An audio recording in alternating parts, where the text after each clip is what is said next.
Today I'm going to share how I polish my car's paint to remove swirl marks, scratches and then add some protection. If you're a complete beginner to car polishing, or possibly just somebody wanting to polish their car up so they can put it up for sale, then this is a video for you. In this video I'll take you through the equipment that you're going to need to be able to polish your car. I'll give you a very quick rundown on what you need to do before you polish your car, and then I'm going to show you how to polish your car. And lastly, how to add some protection to it.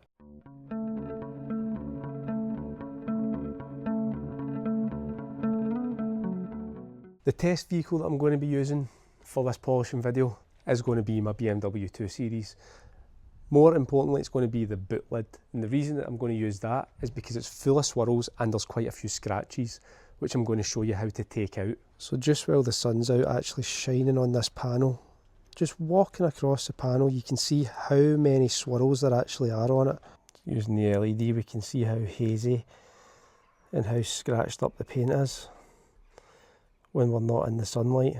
However, before we get into any polishing, let's hop back inside and quickly go over the equipment that you're going to need to be able to do this kind of job on your car. There's a various array of machine polishers out there, and if you want to polish your car, it's one of the things that you're going to have to get. I've got quite a few machine polishers.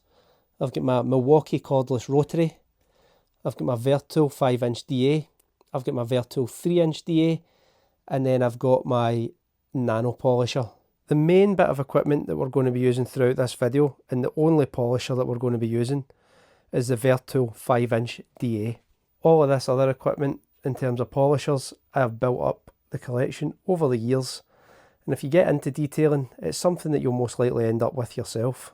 Following on from picking yourself up a machine, you're going to need to get some compounds. The ones that I'm currently using are made by Zvisor, and they come in a variety of different compounds. That was the medium cut. This is the fine cut, which is for hologram removal, essentially the final stage. This one here is the deep scratch remover. When it comes to pad selection, it can be a little bit daunting because there's a lot of information out there. You've got microfiber pads, you've got foam pads, you've got hex pads. Some work better on a DA, some work better on a rotary. We're going to be focusing on DA, so we're not going to be looking at microfiber, we're going to be looking at foam pads. Mainly, with the particular car that I'm doing, it will be the medium compound, the medium pad, and then finishing it off with the soft pad with the fine cut. The final few bits of equipment that you're going to need are a paint depth gauge, an LED light, and some clean, fresh microfibers. I'm using the Pure Fibre microfiber tools. I'll leave a link below to where you can pick these up. Really good quality. The LED light that I'm using is just a generic one that I have in the garage. And then the paint depth gauge. You can pick these up relatively cheaply in the likes of Halfords or Amazon. I would highly recommend using a paint depth gauge before you do any polishing, just in case somebody's been in there before you and removed quite a lot of paint. Once you're satisfied with your polishing, you're going to want to move on to your protection. For protection, I'm going to be using the Garage Therapy Orthoris ceramic coating. And then you'll need a panel wipe as well, an IPA. Mine is made up of 70% isopropyl alcohol and then the rest with distilled water. Now that I've shown you the car that we're going to be polishing, I've shown you the equipment that you need, all the tools, all the chemicals. The last thing to do before we dive into polishing is actually wash the car and decontaminate the paint, because we really don't want any particles getting caught under our pads and then swirling around the paint and then turning your what was a swirled up surface into an even more swirled up surface. So let's take a couple of minutes to very quickly run through how we need to do that. The first thing that you're going to want to do is wash your wheels and tyres. Get all the dirt off them. You don't want any dirt accidentally getting kicked up onto the paintwork or anything like that once you've done that. After the wheels and tyres, we're going to move on to a pre-wash. This is either going to be a citrus pre-wash or a snow foam. Leave that to dwell for 5 minutes or so, rinse it off. Then we're going to move on to a contact wash. That's going to be either a decontamination shampoo like Garage Therapy Decon, or just a pure shampoo, which is going to remove everything and it's not going to leave any additional protection behind. Following on from that, we're going to make sure we want to get rid of all the tar and glue from the car, so we'll use a tar and glue remover. Then we'll use a fallout remover to get rid of any iron particle contamination. And then last thing that we're going to do is we're going to use a clay bar on that. There's loads of videos out there showing you how to decontaminate your car, so I won't waste your time too much. Let's just get into the polishing. Now that we're outside and we're ready to polish, there's a few more things that we need to think about as a beginner before you start putting the pad on the paint. Things such as movement speed. This should be around 1 inch per second. This is a good average speed for most polishing steps. And the reason that you want to do this is going too slowly generates far too much heat and can potentially damage your paint, and too fast just completely reduces the effectiveness of your polishing set. Next thing is going to be the machine speed. For cutting, you're going to be looking at about 4,800 to 5,800 oscillations per minute, or around about speed 4 to speed 5 on your machine. This will vary machine to machine. And then if you're into your refining stage, you're going to be looking at 3,800 to 4,800 OPM, generally about speed 3 or speed 4. Pressure when you're polishing should be light. You want to let the pad and the compound or the polish do the work. For your working area, this should be roughly 60 centimetres by 60 centimetres. You don't want to do too big an area at the one time. It can reduce the effectiveness of your polishing set. Now that we've went through the basics of what we need to know, let's get this masked up. We'll do a 50-50 split. We'll do some paint depth gauges and then we'll get into the polishing.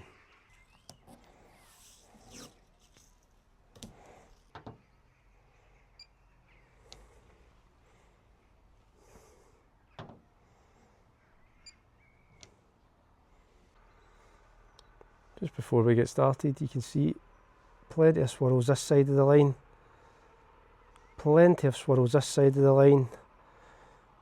We're going to do this side and see how it looks. Now before you start polishing, it is important to prime your pad with either polish or a priming spray. In this instance I've used polish. You can see all the little dots there that I've just kind of rubbed into the pad, which then leaves me ready to go on with 5 good pea-sized dots. I'll make it 4 because this area is a bit smaller. Ready to polish. Now when you're going to polish, it is important to spread the polish evenly over the area that you're going to be working on. So what I like to do is dab it on, make sure you're at speed 1 and then spread it using speed 1.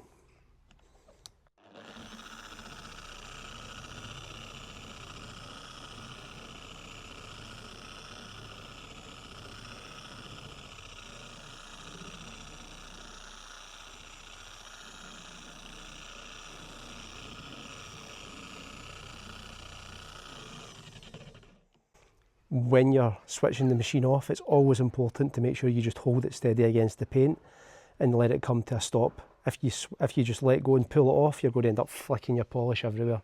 Now that the polish is on the paint, let's go up to speed 4.5 on the machine and we'll do one set and we'll see how the difference looks between the 50-50 area.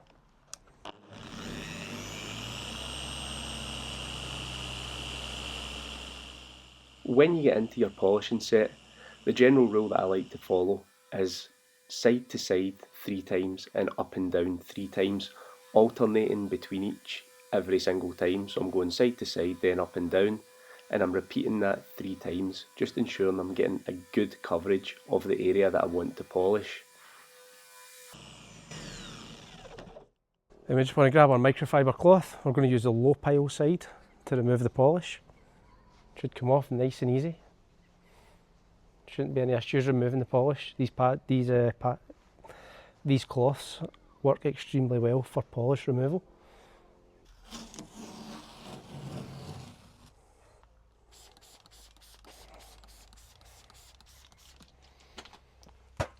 I'm going to give the area a spray with our isopropyl alcohol mixture and then just give that a wipe over and we'll see it flashing off really quite quickly. So now we start on the swirled side with the light. You can still see there's loads of swirls there. Then as we move over, swirls are gone. That paint's really popping. You can see all the flake in the paint. Still some defects there that need to be taken care of. Maybe one more pass will do the trick. But then back to the swirled up side. You can really see how all those swirl marks are affecting the clarity in the paint. So I'm now going to go and do another pass on this side to try and get rid of as much of the defects as possible. I'm going to finish off the boot lid, and then I'm going to come back with the finishing pad and the finishing compound, and we'll go through that very quickly before we put some protection down.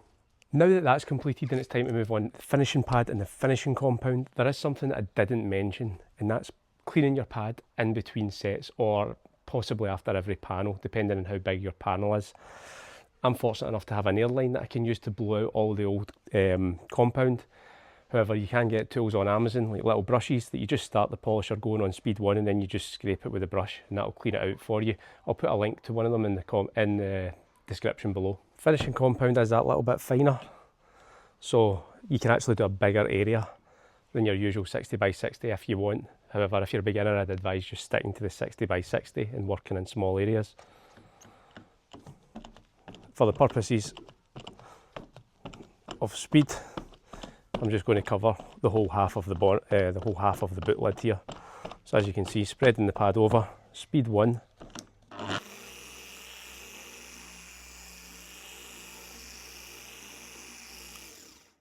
And then I go to speed 3.5, in between 3 and 4 for my finishing compound.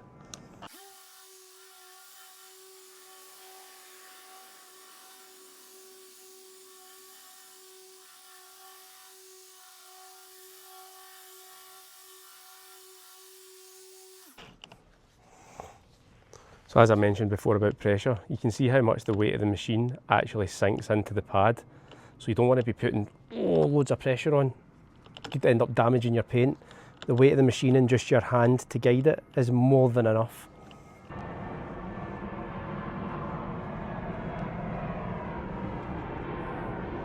With the car being polished,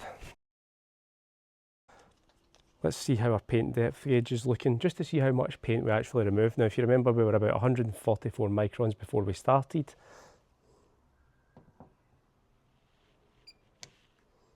And we're now at 139 microns. So we've removed about 5 microns of paint through our polishing.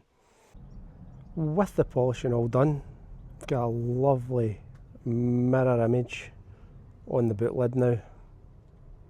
Now that our paint's all polished, looking really good, it's time to start thinking about getting our ceramic coating on, or your wax or your sealant or whatever you prefer to use.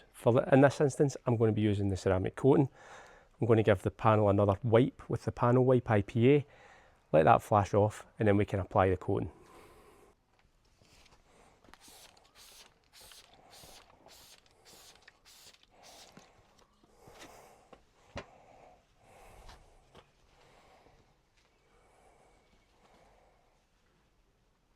Don't need to be too heavy when you're removing your IPA. Very light, it will flash off on its own. Purpose of this is just to get rid of any polishing residue so that the coating bonds well to the paint. When applying your coating, very much like your polishing, you want to break it up into sections, and you want to go in the same kind of crosshatch pattern as what you do when you're doing your polishing set. So up and down, all the way, and then side to side.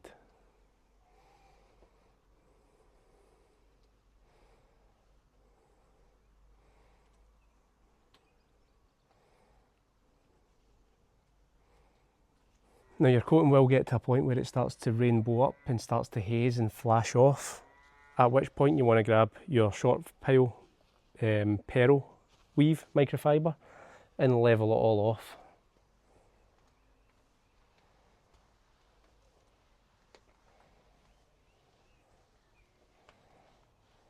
Once you've carried out this stage, you want to get your plusher microfiber tool and then just buff it off.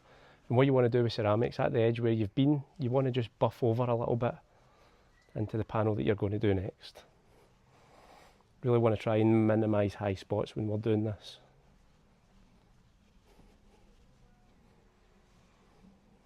With the ceramic coating now applied, that's going to bring us to the end of this video. I really do hope it's been a really helpful and informative video for some people out there. There will be seasoned guys out there who do this every day who will be thinking, yeah, I don't need to watch this. But for the beginner, for somebody who wants to sell their car, this is the sort of steps that you want to be taking to get your swirls gone and your paintwork looking nice and fresh. As always, I hope you've enjoyed the video, and I'll see you on the next one. Tell me what's wrong and why you never said you felt that way. And guess you're trying to stay strong and fake it.